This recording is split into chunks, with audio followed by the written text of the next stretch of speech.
Hello, I'm Sabrina with Daniel Alain. We are going to take a closer look at why minoxidil works for some people and why, for others, it simply does not regrow hair. At the end of the day, you want to know, will minoxidil work for me?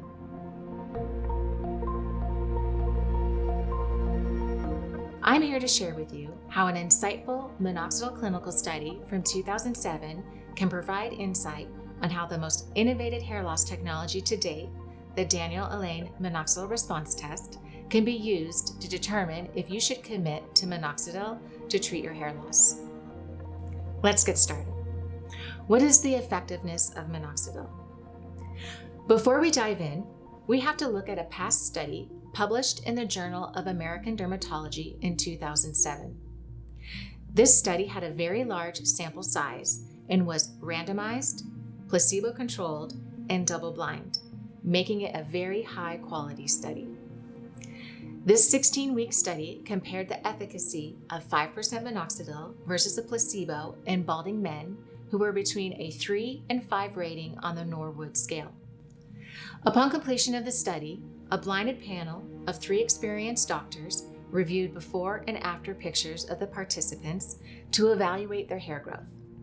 Ratings were given on a 7-point scale from a +3 to a -3. +3 indicated significant growth, +2 moderate growth, and +1 slight growth. A rating of 0 was given to no change of growth, and a negative value was given if more hair loss was observed. As a point of reference, take a look at what a +2 looks like, which is an example of moderate growth. The table you are viewing now shows the results of men treated with 5% minoxidil. 52% of the men using minoxidil got a 0 rating for no change, and another 10% dropped out of the study. That leaves less than 40% of men with some regrowth after 16 weeks. That's pretty disappointing, right? To understand why, we need to shift gears to looking at how minoxidil works. How does minoxidil work? What's the reason behind the lack of success in growing hair with minoxidil, as we saw in the study? It has to do with new science we discovered at Daniel Alain on how minoxidil is activated or metabolized on the scalp. When you apply minoxidil to your scalp, it is converted to minoxidil sulfate inside the hair follicles by special enzymes that your own body naturally produces called sulfur transferase enzymes, SALT1A1 enzymes for short. But here's the challenge. The activity of these enzymes varies greatly from person to person, and that's why you will have some people who respond well to minoxidil while others will not. It comes down to the degree of enzyme activity on your scalp. It's these enzymes that will also largely determine how well you respond to minoxidil treatment.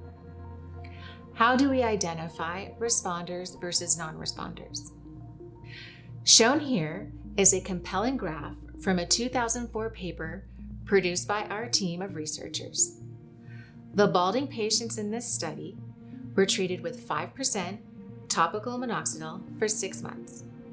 At the end of the 6 months, they were identified simply as responders or non-responders.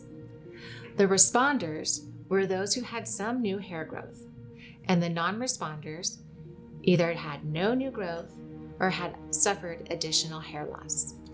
If we compare this data to the study I showed you earlier, you can see a correlation.